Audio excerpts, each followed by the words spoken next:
요한복음 마지막 장 21장 말씀입니다. 요한복음 20장에서 그 마지막 절에서 이미 이 요한복음을 기록한 목적, 예수님을 믿음으로 생명을 얻는다 하는 그것이 이미 나와 있기 때문에 지금 21장 이 내용은 부록과 같은 그런 내용이라고 볼 수가 있습니다. 요한복음을 우리가 읽어보면 사도 요한이 어떤 의도성을 가지고 책을 썼다 하는 것을 우리가 많이 알 수가 있습니다. 예를 들면 표적의 숫자를 7개로 맞추었다든지, 또 예수님께서 나는 누구라 이렇게 말씀하시는 것도 7가지를 맞춘다든지, 그렇게 하는 어떤 의도성을 보면 그런 거 한 거 보면 요한이 어떤 의도를 가지고 이 책을 기록했다는 것을 알 수가 있습니다. 또한 예를 들어서 요한복음 2장에 성전을 청결케 하는 이야기도 2장에 배치가 되어 있는데, 실제적으로 역사적 사건은 모든 공간복음들이 기록하고 있는 것과 같이 이 마지막 예수님이 6월절 예루살렘으로 올라가는 그 한 주가, 십자가에 죽으신 한 주가 그때 성전 청결한 것이 역사적으로 맞는 거죠. 또 상황도 맞는 것입니다. 그럼에도 불구하고 요한이 성전 청결 기사를 2장에 배치한 것은 의도가 있는 것이죠.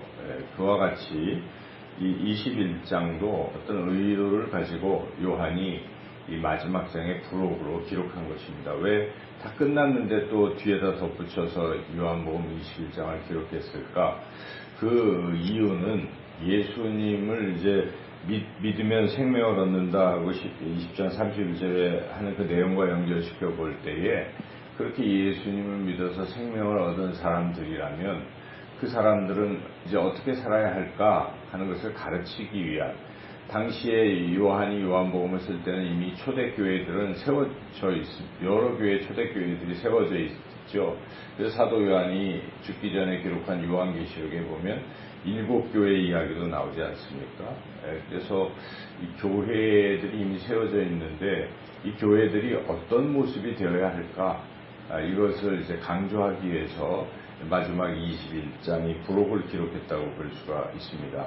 여기 우리가 흥미로운 것은 예수님의 제자들의 수입니다. 이 부활하신 예수님을 만난 제자들의 수가 7명이거든요. 여기 쭉 보면 읽어보면 2절부터 베드로, 디두모라는 도마 등등 해서 이 제자의 수가 7명이라는 것은 범상치 않은 거죠. 보통 11명 이렇게 다녀야 되는데 그때 7명을 국한한 것은 어떤 의미가 있을 것입니다. 7이라는 숫자를 요한이 많이 좋아하긴 하지만 여기 7은 요한계시록의 7교회를 상징한다라고 볼 수가 있습니다. 그래서 지금 이 21장은 교회가 어떠해야 되는가 하는 것을 잘 가르쳐 주기 위한 그런 말씀이죠. 물론 이건 역사적인 사실이죠. 그렇지만 이걸 통해서 요한은 이 교회가 어떤 모습이 되어야 되는가를 가르쳐 주기 위한 것입니다. 그래서 우리가 21장을 쭉 읽으면서 교회는 어떠해야 될까? 가장 중요한 핵심은 교회는 예수님과 함께 있어야 된다 하는 것입니다. 지금 첫 시작이 이 부활하신 예수님이 지금 제자들에게 나타나지 않는 이런 상황에 제자들이 한 일은 무엇입니까? 여전히 고기 잡으러 갔다는 것이죠. 고기를 잡으러 옛날 생활로 지금 돌아간다는 것입니다. 그래서 교회가 예수님이 중심이 되지 않냐면 어느덧 그냥 세상 사람들과 똑같아질 수 있습니다. 그와 같은 모습 우리가 경계해야 됩니다. 주님을 배제한 교회는 있을 수도 없는 것이고, 항상 신앙생활에 교제를 하든 무엇을 하든 조모임을 하든 수련회 등등 어디 이렇게 같이 단체로 놀러 가더라도 교회 공동체가 움직일 때는 거기에는 우리 예수님이 함께 계시다는 그런 의식을 우리가 항상 해야 하는 것이죠. 그래서 주님은 어떻게 결정하시는가 주님께 여쭤보고 행동들을 해야 될 필요가 있는 거죠. 그래서 여기에 지금 처음에 이들이 예수님 없을 때의 행동, 그냥 고기 잡고 또 고기를 제대로 잡지도 못합니다. 여기에 보면 밤새도록 잡았지만 아무것도 못 잡았다는 것이죠. 3절에 읽어보면 나가서 배에 올랐으나 그날 밤에 아무것도 잡지 못하게 돼. 결국 주님이 빠지시면 해도 소용이 없습니다. 제대로 성과도 거둘 수 없고 또 그런 것들로 그냥 실망하고 좌절할 수밖에 없는 것이죠. 그럴 때 예수님이 나타나시면 어떻게 되는가 하는 것을 여기 잘 보여주죠.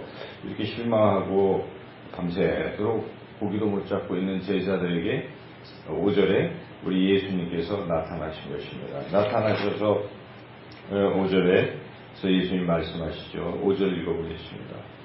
예수께서 이르시되 얘들아 너희에게 고기가 있느냐 대답하되 없나이다.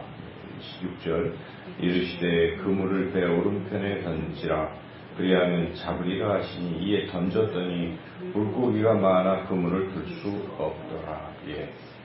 바로 예수님이 함께 계시면 한꺼번에 이렇게 다 해결이 되는 것입니다. 그래서 교회는 예수님과 함께 가야 모든 일을 할 수 있는 것이죠. 그래서 주님과 함께 해야 된다는 것을 처음에 분명히 가르치고 있는 것이죠. 주님과 이제 함께 하면서 주님이 하시는 일은 교회를 풍성케 하시는 것입니다.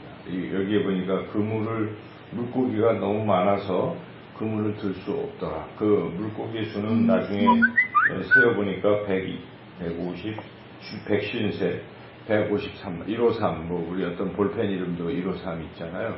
그러니까 이게 그만큼 이제 많다는 뜻입니다. 153마리가 이렇게 많을까 생각하지만 물고기가 굉장히 큰 거죠. 그 조그만 배에서 잡기에는 상당히 많은 양이다 하는 것입니다. 그래서 주님이 함께 하시면 풍성하게 하신다는 것입니다. 우리의 삶이 풍성해지는 것.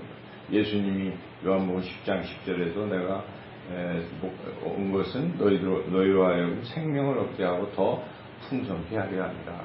주님은 우리를 풍성케 하시는 분. 교회는 주님과 함께 가면 그래서 풍성할 수 있다는 것이죠. 그리고 또 하나 주목할 만한 것은 이 그물이 찢어지지 않았다는 것이죠.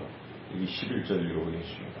시몬 베드로가 올라가서 그물을 육지에 끌어올리니 가득히 찬 물고기가 153마리라 이같이 많으나 그물이 찢어지지 아니하였더라. 여기에 153마리는 어찌 보면 교회의 구성원들을 말하는 것이죠. 새롭게 이룬 이 교회의 이 구성원들이 찢어지지 않았다는 것은 흩어지지 않는다는 것입니다. 그래서 하나가 돼서 예수님이 보호하시고 그래서 항상 함께 간다.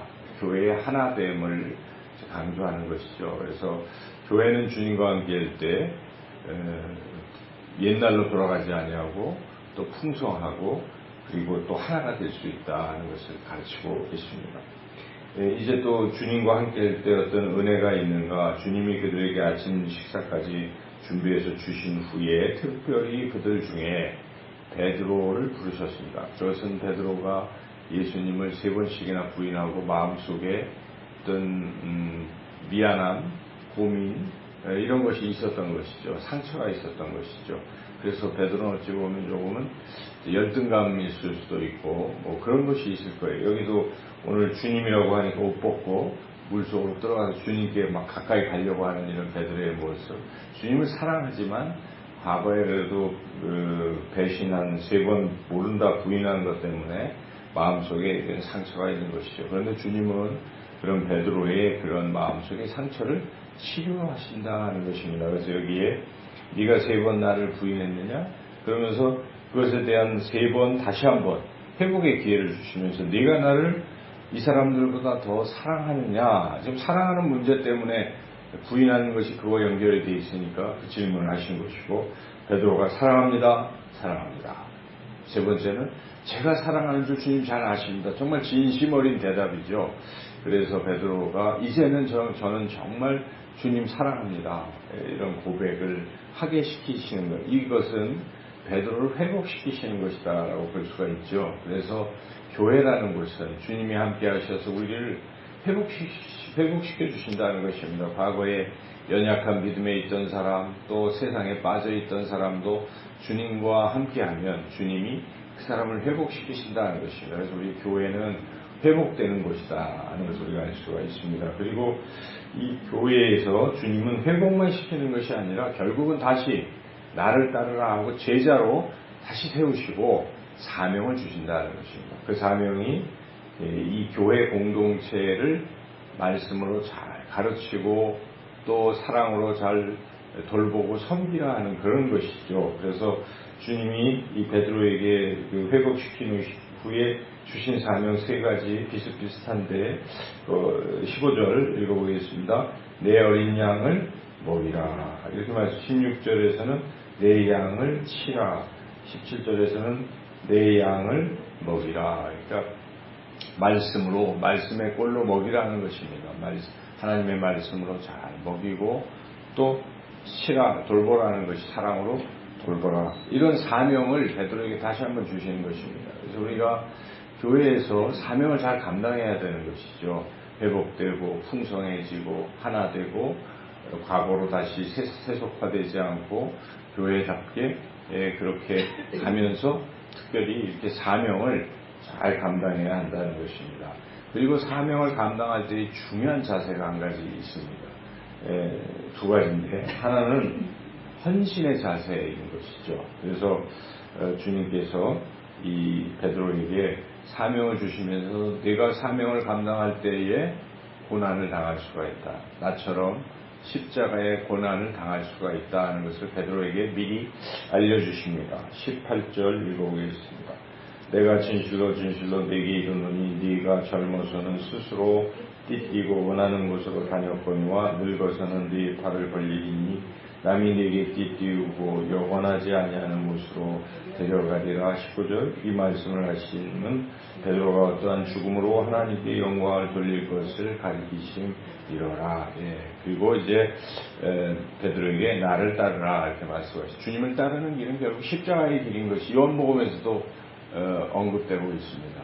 공간복음에서는 자기를 부인하고 자기 십자가를 지고 나를 따르라고 주님이 말씀하셨는데 여기 요한복음에서도 결국 베드로에게 죽음의 길을 갈 것이지만 그래도 나를 따르라 라고 주님 말씀하신 것이죠. 우리가 이 세상은 그리 긴 것이 아니죠. 이 세상에서 때로는 주님을 위해서 주님의 몸된 교회를 위해서 우리가 희생하고 헌신하고 또 순교할 수도 있는 것이죠. 그렇게 정말 열정적으로 살라 하는 것이 주님이 우리에게 원하시는 것입니다.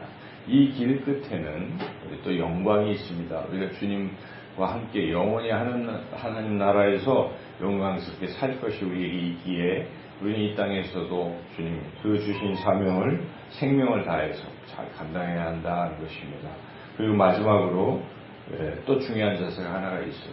그것은 베드로가 자기가 이제 순교당한다는 얘기를 듣고 옆에 또 비슷하게 열정적으로 예수님을 따르는 제자 하나가 있는데 그것은 예수님을 사랑하는 사람이죠. 여기 20절 예수님께서 특별히 사랑하시는 제자 요한을 가리키는 것이 이것은 쭉 뒤에 읽어보면 바로 그 사람이 요한이다는 걸 우리가 알 수가 있는데 24절에 이 요한복음을 기록한 사람이 바로 20절에 나온 그 예수님께서 사랑하시는 그 제자로 연결이 되기 때문에 우리는 이것이 사도 요한이라는 것을 짐작할 수가 있는데 그 사도 요한의 운명은 어떻게 되겠습니까? 하고 베드로가 물어보는 것입니다. 나는 순교인데 사도 요한은 어떻게 될까요? 그랬더니 예수님께서 그가 순교를 당하다 그냥 끝까지 살다 그 네가 무슨 상관이냐 이런 말씀 주님이 하시죠. 22절 읽어보겠습니다.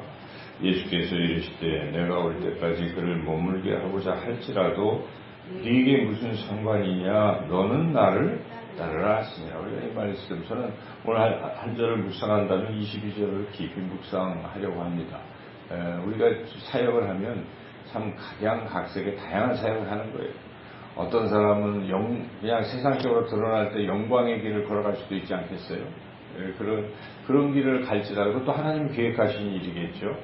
그런 길 또는 힘들고 어려운 또 목회의 길을 가는 것도 주님이 원하시는 길.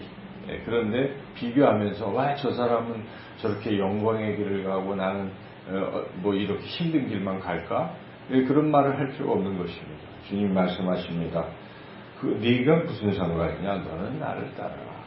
여러분 교회에서 어떤 사람은 뭐 헌신을 해도 빛이 나고 어떤 사람은 헌신해도 빛이 안 나고 또 뭐 알게 모르게 뭐 이렇게 신앙생활 할 수도 있잖아요. 어렵기만 하기도 하고 또 어떤 사람은 부유하게 살고, 근데 나는 예수님 믿는데 왜 이렇게 고생만 하는가 등등, 그 길은 참으로 다양할 수가 있습니다. 그럴 때 남들과 비교하는 신앙생활은 그리 좋지 못하다는 것이죠.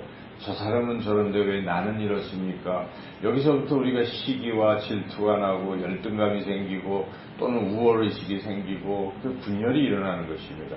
주님은 그것을 아시는 것입니다. 초대교회 성도들이 그렇게 살면 안 된다는 것이죠. 그저 주신 사명, 묵묵히 어떠한 상태라도 주님을 따라가는 것이, 그것이 올바른 성도의 자세다는 것을 깨닫게 하시는 것이, 오늘 여러 가지 교회가 갖춰야 되는 모습들, 가장 중요한 것은 예수님이 함께 하신다는 거예요. 예수님이 함께 하실 때, 예수님을 모시고 갈 때 교회는 풍성해지고 또 하나가 되고 교회는 세속화되지 아니한다는 것입니다. 그리고 회복이 된다는 것입니다.